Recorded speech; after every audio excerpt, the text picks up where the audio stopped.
കഠിനാധ്വാനത്തിൻ്റെയും ദീർഘവീക്ഷണത്തിൻ്റെയും മികച്ച ഉദാഹരണമാണ് Jeff Bezos.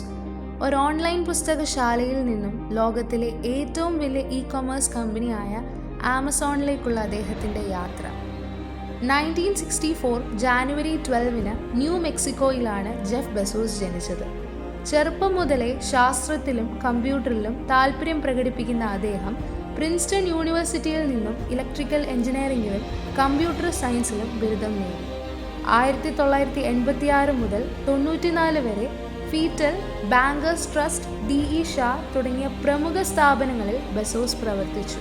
ഇന്റർനെറ്റിന്റെ അതിവേഗ വളർച്ച തിരിച്ചറിഞ്ഞ ബെസോസ് 1994 തന്റെ വാൾ സ്ട്രീറ്റിലെ ഉയർന്ന ശമ്പളമുള്ള ജോലി ഉപേക്ഷിച്ച് ഒരു ഓൺലൈൻ ബിസിനസ് തുടങ്ങാൻ തീരുമാനിച്ചു. വാഷിംഗ്ടണിലെ സിയാറ്റലിലുള്ള തന്റെ കാരേജിൽ നിന്നും അദ്ദേഹം ഒരു ഓൺലൈൻ പുസ്തകശാലയായ ആമസോൺ, യഥാർത്ഥത്തിൽ കാഡംബ്ര, ആരംഭിച്ചു. 1995 ജൂലൈയിൽ ആമസോൺ ആദ്യത്തെ പുസ്തകം വിറ്റു. തുടക്കത്തിൽ പുസ്തകങ്ങളിൽ മാത്രം ഒതുങ്ങിയില്ല.